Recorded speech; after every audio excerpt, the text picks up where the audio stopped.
नमस्कार दोस्तों, तर्कवाद शो के एक और एपिसोड में आपका स्वागत है। और आज इस एपिसोड में हम खबरों का सिलसिला शुरू करते हैं बांग्लादेश से, जहां पर बांग्लादेश से एक खबर आ रही है कि वहां की एक पॉलिटिकल पार्टी है एनसीपी, जो एक student led radical political party है। ये वही स्टूडेंट्स हैं जिन्होंने प्रोटेस्ट करके शेख हसीना को बांग्लादेश से भगा दिया था। और इन्हीं स्टूडेंट की जो पॉलिटिकल पार्टी के जो चीफ है, उन्होंने ये मीडिया के अंदर कहा है कि उन्हें ये लग रहा है, और मोहम्मद यूनुस ने कहा है कि वो जल्द रिजाइन कर देंगे। अब आप सोचिए, फ्राइडे वाले दिन ऐसी खबर निकल कर सामने क्यों आती है कि मोहम्मद यूनुस रिजाइन कर देंगे? क्योंकि मोहम्मद यूनुस को अगर किसी का सबसे ज़्यादा सपोर्ट है तो वो बांग्लादेश के रैडिकल ग्रुप्स हैं। जमात इस्लामी जैसे जो रैडिकल ग्रुप्स हैं वो मोहम्मद यूनुस को बहुत ज़्यादा सपोर्ट करते हैं। वो चाहते हैं कि मोहम्मद यूनुस ये जो केयर टेकर, जो एक chief adviser to the Bangladeshi government है, एक केयर टेकर, मैं अगर बेग टर्म में बोलूँ तो एक केयर टेकर प्राइम मिनिस्टर की तरह से, मतलब ऑफिशियली तो वो chief adviser to the Bangladeshi government ही है, वो बने रहें। बांग्लादेश के अंदर चुनाव हो ही ना, क्योंकि अगर बांग्लादेश के अंदर चुनाव हो जाते हैं और कोई भी व्यक्ति जो इलेक्टेड तरीके से आता है तो उसके एक पॉलिटिकल एम्बिशंस होंगे, लोगों के एक उसके प्रति एम्बिशन होगा कि वो जनता कल्याण के लिए काम करेगा। मोहम्मद यूनुस से टिल द डेट देखें तो क्या काम किया?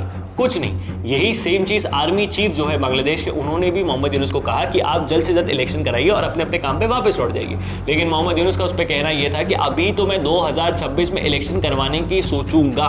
उनका मन भी नहीं है कि 2026 में इलेक्शन करवा लेते हैं, 2026 में तो वो इलेक्शन करवाने की सोचेंगे। उससे पहले उनका कहना यह है कि वो जो है बांग्लादेश के अंदर रिफॉर्म्स लाना चाहते हैं। कैसे रिफॉर्म्स बांग्लादेश के अंदर मोहम्मद यूनुस लाना चाहते हैं? क्या वो हिंदुओं के खिलाफ चल रहे जो आगजनी है, जो पीड़ा है, जो माइनॉरिटीज़ को अब एकदम प्रॉपर तरीके से टॉर्चर किया जा रहा है, इसको और अच्छा करना चाहते हैं मोहम्मद यूनुस?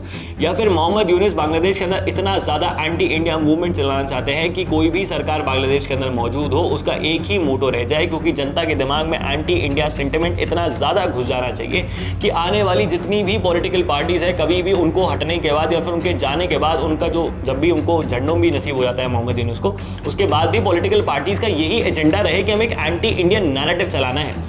या फिर मोहम्मद यूनुस मन बना के बैठे हुए हैं कि या तो वो चाइना को या फिर अमेरिका को बांग्लादेश की धरती बेचकर ही जाएंगे।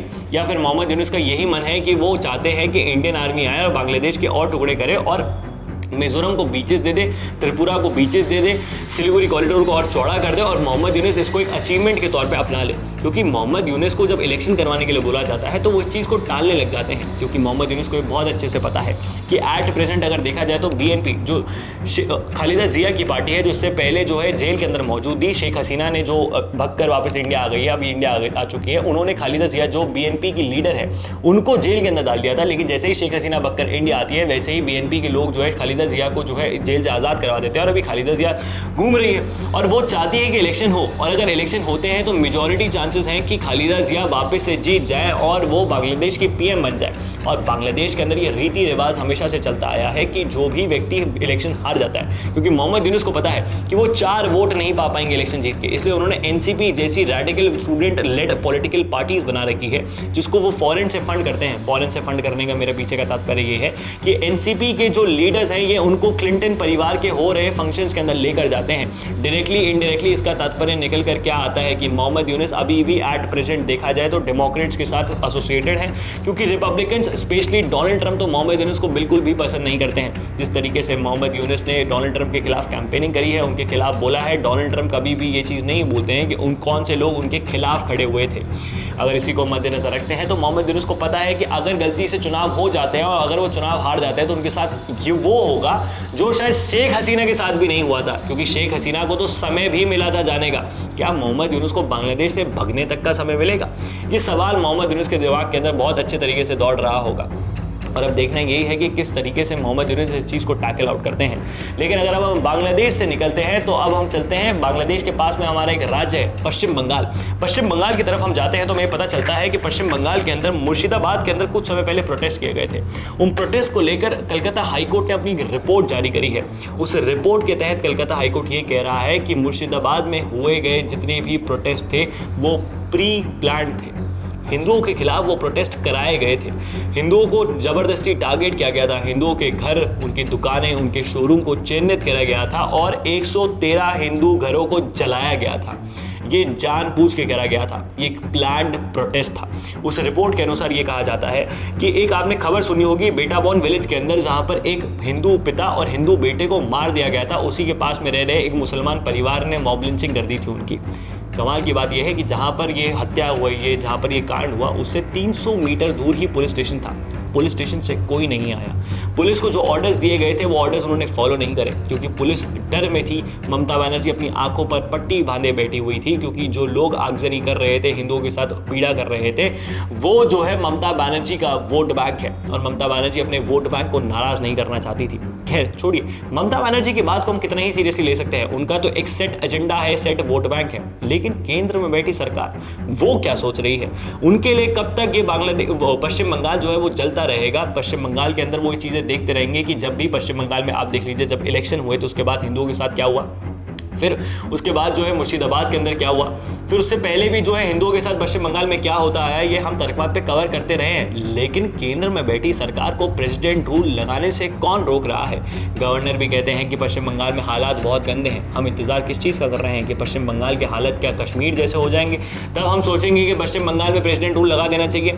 मोदी जी को किसका डर है कि पश्चिम बंगाल में अगर हम प्रेसिडेंट रूल लगा देते हैं, नहीं लगा देते हैं तो क्या होता है? अगले साल पश्चिम बंगाल में चुनाव होने वाले हैं। क्या सरकार ये माने बैठी हुई है कि वो इस बार जीत जाएंगी, और फिर चुनाव जीतने के बाद वो जितनी भी जो रैडिकल आइडियोलॉजी वाले लोग हैं, जो बिल्कुल लेफ्ट द्वारा फंडेड हैं और एकदम एक्सट्रीमिस्ट विचारधारा द्वारा जो एकदम मोटिवेटेड हैं और हिंदुओं के साथ वो लोग गलत कर रहे हैं, उनको वो उठा के जेल में डालेगी?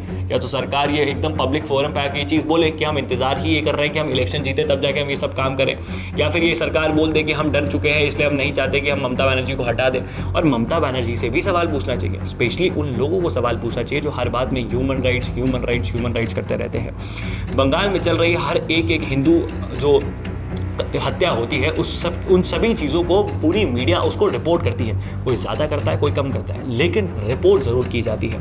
हम सब के घरों के अंदर अखबार आता होगा, वहाँ पर हम सब ये चीज़ पढ़ते हैं, न्यूज़ चैनल्स पर इन चीज़ों की बातचीत होती है। लेकिन कितनी बार ममता बनर्जी से पूछा गया है कि आप ये जो हिंदुओं के साथ उत्पीड़ना हो रही है, इस पर कुछ जवाब क्यों नहीं देती? ममता बनर्जी के सरकार में मौजूद लोग जो है इस पूरे लिंक के अंदर शामिल रहते हैं।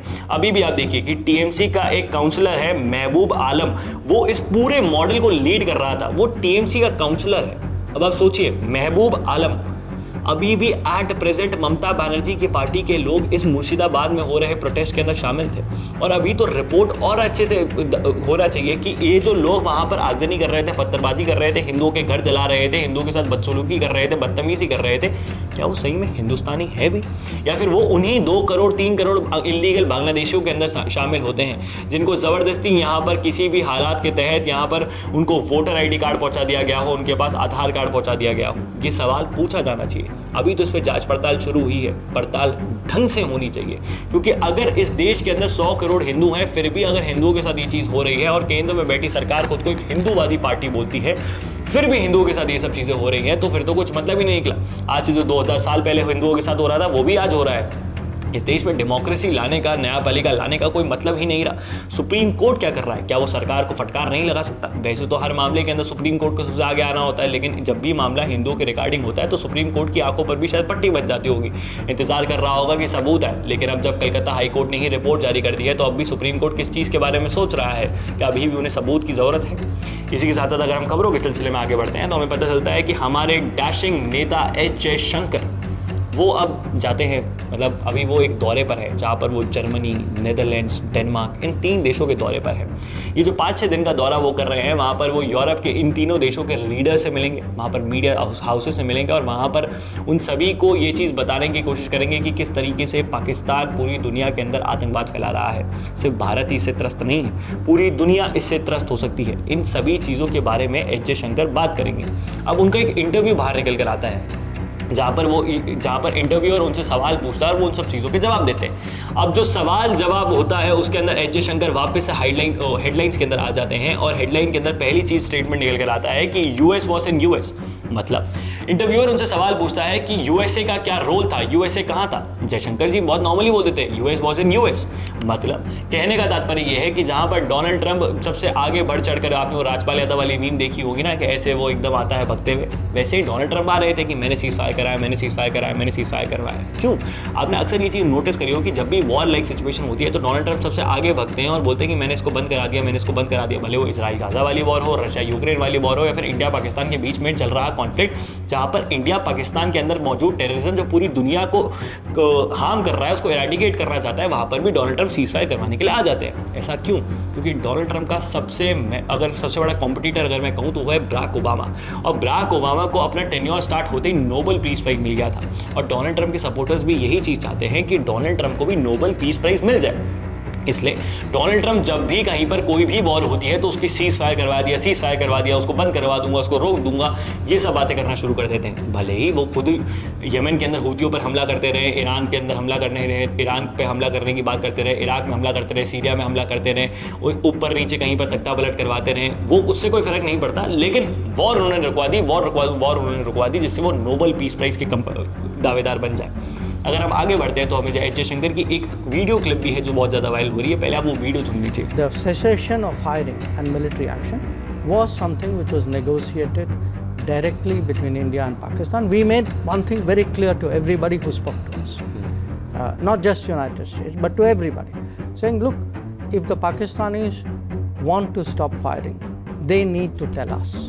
We need to hear it from them.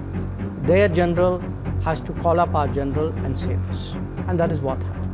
तो आपने ये वीडियो देखा, इसके अंदर आपने देखा किस तरीके से एच जयशंकर ने ये बहुत क्लियर कर दिया है कि अगर सीज फायर या फिर ये ऑपरेशन सिंदूर जो पॉज हुआ है, ये पाकिस्तान के मिलिट्री जनरल्स ने हमें कॉल किया था, उसके बाद जाके हमने ये पॉज किया है। किसी भी थर्ड पार्टी इंटरफेरेंस के तहत ये चीज़ पॉज नहीं करी गई है। ये जो लाइन है ना, ये हर एक व्यक्ति के मुंह पर तमाचा है जो इस चीज़ को बोल रहा था कि यूएसए ने सीज फायर करवा दिया, यूएसए ने वॉर रुकवा दी।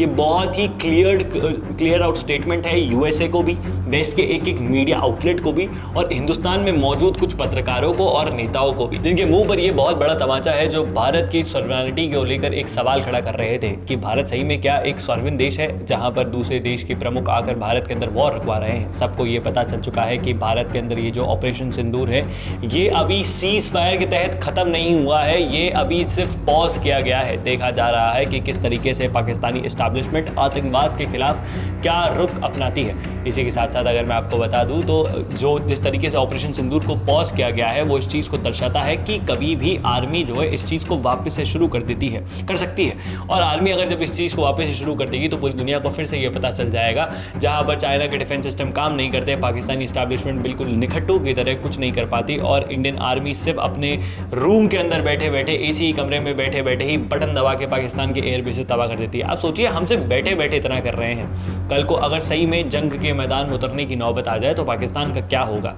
और फिर भी पाकिस्तान को इस चीज़ का डर नहीं है कि इंडियन आर्मी उसके साथ क्या कर सकती है। खैर, जब हम बात यूएसए की कर रहे हैं तो यूएसए के अंदर और घुसते हैं तो हमें पता चलता है कि यूएसए ने हार्वर्ड के अंदर जो एक प्रोग्राम चलता है, स्टूडेंट एक्सचेंज विजिटर प्रोग्राम, उसको कैंसिल कर दिया है। अब ये स्टूडेंट एक्सचेंज विजिटर प्रोग्राम है क्या?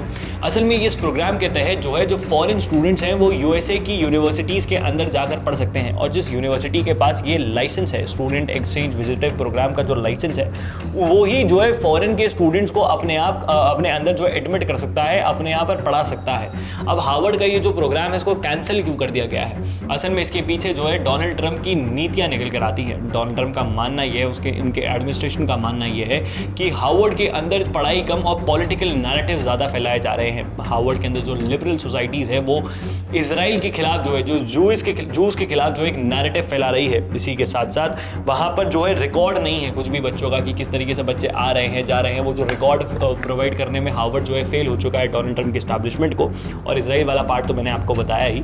इसी के साथ साथ कुछ लिंक्स वो चाइना से भी लगाए गए हैं हार्वर्ड के, और डोनाल्ड ट्रंप का कहना है स्टार्टिंग से ये है कि उन्हें चाइनीज़ इकोनॉमी को ख़त्म करना है। और हार्वर्ड के अंदर पॉलिटिकल मैसेजिंग अब ज़्यादा होने लग गई है। जहाँ पर पहले बच्चे हार्वर्ड के अंदर पढ़ने आते थे, वहाँ पर अब बच्चे हार्वर्ड के अंदर पॉलिटिकल मोटिव से ज़्यादा आते हैं। वहाँ पर हमने देखा कि किस तरीके से पैलेस्टीन के फेवर के अंदर वहाँ पर प्रोटेस्ट कराए गए, जो डोनाल्ड ट्रंप के एजेंडा के बिल्कुल अगेंस्ट जाते हैं। उनके जितने भी सपोर्टर्स हैं वो कहीं ना कहीं इसराइल को ज़्यादा सपोर्ट करते हैं। और आप सोचिए, अगर यूएस की इतनी बड़ी यूनिवर्सिटी के अंदर पैलेस्टाइन के ऊपर अगर प्रोटेस्ट चलेगा, पैलेस्टाइन के लिए प्रोटेस्ट चलेगा, तो किस तरीके से डोनाल्ड ट्रंप अपने सपोर्टर्स को जवाब देंगे। तो इसलिए उन्होंने हार्वर्ड का ये जो पूरा प्रोग्राम है स्टूडेंट एक्सचेंज विजिटर प्रोग्राम, इसको कैंसिल कर दिया है। अगर इसके अंदर हम आगे बढ़ते हैं तो हमें पता चलता है कि करंट जो सिचुएशन है वहाँ पर जो स्टूडेंट्स अभी वहाँ पर पढ़ रहे हैं उनके लिए भी एक प्रॉब्लम क्रिएट हो गई है, क्योंकि उनको जो है अब ट्रांसफ़र लेना पड़ेगा। अभी एट प्रेजेंट देखा जाए तो वहाँ पर 6,000 7,000 कुछ स्टूडेंट्स हैं, 6,800 या 7,000 लगभग कुछ स्टूडेंट्स हैं फॉरेन स्टूडेंट्स, उनको अब किसी और दूसरी यूनिवर्सिटी के अंदर ट्रांसफर लेना पड़ेगा। तो ये भी एक प्रॉब्लम क्रिएट डोनाल्ड ट्रंप ने उन करंट स्टूडेंट्स के लिए वहाँ पर कर दी है। खैर, हार्वर्ड ने भी इस चीज़ की प्रतिक्रिया दी है और हार्वर्ड ने इस चीज़ को क्वेश्चन टू डेमोक्रेसी किया है। बिल्कुल सही बात है, जहाँ पर यूएसए पूरी दुनिया के अंदर डेमोक्रेसी चीखता चिल्लाता रहता है, वहाँ पर अब अगर यूएसए के अंदर ही अब वो अपनी यूनिवर्सिटी को इस तरीके से कंट्रोल करेगा जहाँ पे फ्रीडम ऑफ स्पीच को बिल्कुल गला घोट दिया जाएगा उसका, कि अगर आप वहाँ पर किसी भी उस देश के खिलाफ बोलते हैं जो हमारे लिए एक अलाइड नेशन के खिलाफ है, वो नेशन अगर आप उसके लिए बोलते हैं तो हम आपकी यूनिवर्सिटी के अंदर बच्चों को ही आना वर्जित कर देंगे। क्या ये डेमोक्रेसी यूएसए पूरी दुनिया के अंदर लाना चाहता है? क्योंकि अगर सेम चीज़ इंडिया या फिर इंडिया किसी और देश के अंदर हो रही होती तो आप देखते हैं कि यूएसए के थिंक टैंक, यूएसए के मीडिया और यूएसए के बाकी लोग किस तरीके से आगे आते। लगता है कि डेमोक्रेसी तो पूरी दुनिया के अंदर खत्म हो गई है, सिर्फ यूएसए ही डेमोक्रेसी को चाहता है। डेमोक्रेसी का अगर असली सही में कोई मसीहा है तो वो सिर्फ और सिर्फ कौन है? यूएसए। इस चीज़ को हार्वर्ड ने क्वेश्चन किया है। इसी के साथ साथ यूएसए का जो फेडरल कोर्ट है वहाँ पर भी इस पूरे जो एक ऑर्डर पास किया गया है इसको चैलेंज कर दिया गया है, और हार्वर्ड के कुछ ऑफिशियल्स हैं वो कांग्रेस जो यूएस की पार्लियामेंट होती है उसके साथ भी टॉक्स में है। लेकिन इस चीज़ से अगर नुकसान किसी को पहुंचेगा तो डोनाल्ड ट्रंप की एस्टैब्लिशमेंट को ही पहुंचने वाला है, क्योंकि $44 बिलियन का जो मार्केट है वो है इंडियन स्टूडेंट्स का, जो फॉरेन स्टूडेंट जाते हैं यूएसए में पढ़ने के लिए। अब आप सोचिए $44 बिलियन कितना बड़ा अमाउंट होता है, और यूएसए क्या कर रहा है? अभी ये चीज़ हार्वर्ड के साथ करी है, कल को सेम चीज़ किसी और यूनिवर्सिटी के साथ यूएसए कर सकता है अपने पॉलिटिकल एजेंडा नैरेटिव को प्रोटेक्ट करने के लिए। और वो स्टूडेंट्स यूएसए में एक उनकी फिर सिक्योरिटी रहेगी, भाई डर रहेगा, इनसिक्योरिटी रहेगी कि भाई कल को हम इस यूनिवर्सिटी में पढ़ रहे हैं, कल को कभी भी यूनिवर्सिटी से ट्रांसफर करना पड़ सकता है, यूएसए प्रोग्राम लाइसेंसिंग का कैंसिल ना कर दे तो क्या करेंगे फिर यूनिवर्सिटी के बच्चे? उनको किसी और यूनिवर्सिटी में जाना पड़ेगा।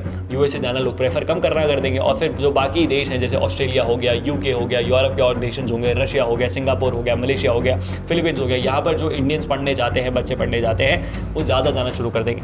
किसी का नुकसान तो किसी का फायदा, पुरानी कहावत है, हमेशा चलती आई है। लेकिन अगर खबरों के सिलसिले में हम आगे बढ़ते हैं तो हमें पता चलता है कि चाइना, अफगानिस्तान और पाकिस्तान तीनों साथ में आ रहे हैं। क्यों? क्योंकि चाइना चाहता है कि सीपेक कॉरिडोर अब अफगानिस्तान से होते हुए निकले, अफगानिस्तान भी सीपेक का पार्ट बन जाए। ये इंडिया के लिए एक मुसीबत है, जहाँ पर कुछ दिनों पहले ये खबर आई थी कि काबुल रिवर के ऊपर अफगानिस्तान सोच रही है कि डैम बना दे, जहाँ पर वो पाकिस्तान का पानी थोड़ा बहुत कंट्रोल कर लेंगे। तो वो इंडिया के लिए एक अच्छी न्यूज़ थी। हमारे डिप्लोमेट्स अफगानिस्तान के डिप्लोमेट से मिलते भी रहते हैं, अफगान तालिबान को हम रिकॉग्नाइज भी करते हैं, लेकिन जिस तरीके से अफगानिस्तान ये जो पाकिस्तान के चाइना के पास जा रहा है वो ये दिखा रहा है कि किस तरीके से चाइना की डिप्लोमेसी और जो डिप्लोमेट्स हैं वो भी काम कर रहे हैं। और अब देखिए, ये मैंने हमेशा एक चीज़ नोटिस करी है, आप इस चीज़ को बताइएगा, जो भी दूसरे नेशंस होते हैं उनका इंडिया चाइना की वॉर के अंदर बहुत फायदा होता है। अब आप देखिए, इंडिया अफगानिस्तान को बहुत सारी चीज़ें ऑफर कर रहा होगा, वहीं पे चाइना भी अब अफगानिस्तान को बहुत सारी चीज़ें ऑफर कर रहा होगा। अब अफगानिस्तान के तो मजे ही मजे, यहाँ से भी टॉफ़ी, यहाँ से भी टॉफ़ी। अब देखना यही कि कौन ज़्यादा टॉफ़ी देता है, किसकी टॉफ़ी ज़्यादा रिलायबल है, किसकी टॉफ़ी से आपको डायबिटीज़ नहीं होगा, किसकी टॉफ़ी शुगर फ्री है, और किसकी टॉफ़ी शुगर फ्री होगी, किसकी टॉफ़ी से डायबिटीज़ नहीं होगा। इंडिया की टॉफ़ी से डायबिटीज़ नहीं होगा। पूरा वर्ल्ड इस चीज़ को जानता है कि चाइना आपको कोई भी चीज़ फ्री फोकट में नहीं देता है। इंडिया के भी इंटरेस्ट होते हैं, लेकिन हमारे इंटरेस्ट कभी भी आपके नेशनल इंटरेस्ट को हार्म करने के लिए नहीं होते। हमारे इंटरेस्ट हमारे लिए, हम खुद ग्रो करना चाहते हैं, हम किसी की लकीर नीचे करके ग्रो नहीं करना चाहते। ये हिंदुस्तान की संस्कृति है, ये हिंदुस्तान की फिलॉसफी है। हमारे दर्शन शास्त्रों के अंदर भी सेम चीज़ कही गई है कि भाई आप किसी और की रेखा नीचे करके आगे मत बढ़िए, खुद की जो रेखा है उसको बढ़ाइए। हमारे ये दर्शन शास्त्र ये चीज़ें कहते हैं, और यही सेम चीज़ विश्व पटल पे हम पोर्ट्रे भी करते हैं। अफगानिस्तान भी इस चीज़ को बहुत अच्छे से जानता है, और जो पीपल टू पीपल कनेक्ट है, भले ही अफगानिस्तान तालिबान जो एट प्रेजेंट गवर्नमेंट है अफगानिस्तान के अंदर, वो चाइना के साथ कुछ भी सीपैक को कर ले, उसके साथ बना ले कि हाँ भाई सीपैक यहाँ बनेगा, वो बनेगा, वगैरह वगैरह चीज़ें, पाकिस्तान अफगानिस्तान फिर भी एक पोडियम पे साथ आ जाए। लेकिन पीपल टू पीपल कनेक्ट का क्या करेंगे? क्या वहाँ पे चाइना का पीपल टू पीपल कनेक्ट है अफगानिस्तान से? नहीं। लेकिन इंडियन लोगों का अफगानिस्तान लोगों से पीपल टू पीपल कनेक्ट बहुत अच्छा है, और ये अफगानिस्तान के लोग बहुत बेहतर तरीके से जानते हैं। लेकिन अगर आज के खबरों का सिलसिला हम अंत खत्म करते हैं, तो खत्म करने के साथ साथ ही हमें याद आता है कि यूएसए ने जो है डूम्सडे मिसाइल को टेस्ट कर लिया है। अभी डूम्सडे मिसाइल क्या भला है? डूम्सडे मिसाइल यूएसए की अब तक की सबसे ऐसी मिसाइल है जो पूरी धरती में कहीं पर भी हिट कर सकती है। ये एक इंटरकॉन्टिनेंटल बैलिस्टिक मिसाइल है। अब आपने सुना होगा बैलिस्टिक मिसाइल, क्रूज मिसाइल, ये क्या डिफरेंस होता है? विनम्र जी आप ये बता दीजिए।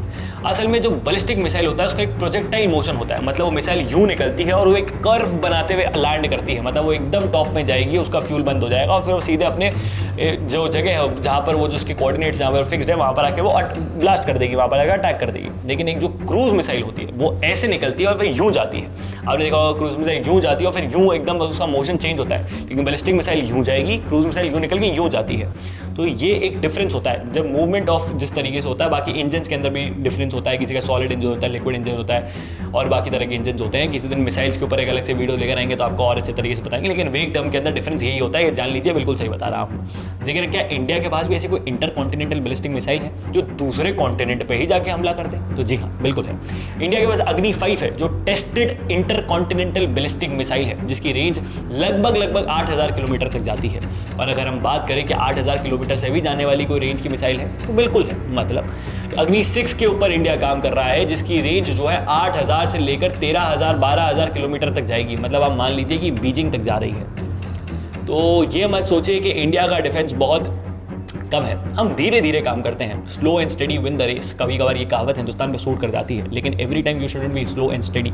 कभी कभार फास्ट भी होना पड़ता है, कभी कभार समय के साथ साथ जल्दी जल्दी बदलना पड़ता है, खुद को ढालना पड़ता है। जो ये डूम्सडे मिसाइल है जो पूरी धरती पे कहीं पर भी हिट कर सकती है, हिंदुस्तान के पास भी ऐसा कुछ होना चाहिए। हिंदुस्तान के पास भी यूएसए का जो स्टार वॉर्स वाला सिस्टम है, जहाँ पर वो अपने ऊपर पूरा एक आयरन डोम टाइप क्रिएट कर रहा है कि अगर स्पेस से भी कोई मिसाइल आती है तो यूएसए को प्रोटेक्ट कर सकती है। ये चीज़ हिंदुस्तान के पास भी होनी चाहिए। हिंदुस्तान के पास भी दहाड़ जैसे, आयरन डोम जैसे ये जो डिफेंस सिस्टम है ये होने चाहिए। हिंदुस्तान के पास भी बहुत अच्छी स्पुतनिक जैसी मिसाइल्स होनी चाहिए, हिंदुस्तान के पास भी होना चाहिए। हमें भी इन सब चीज़ों के ऊपर काम करना चाहिए। खैर, आप लोगों की इन सब तमाम खबरों के ऊपर क्या राय है नीचे कमेंट बॉक्स में लिख के जो बताइए। इस वीडियो को शेयर करें, 7,000 लोगों तक पहुँचाएं। जय हिंद, जय भारत, भारत माता की जय, और हाँ, पानी बचाएं।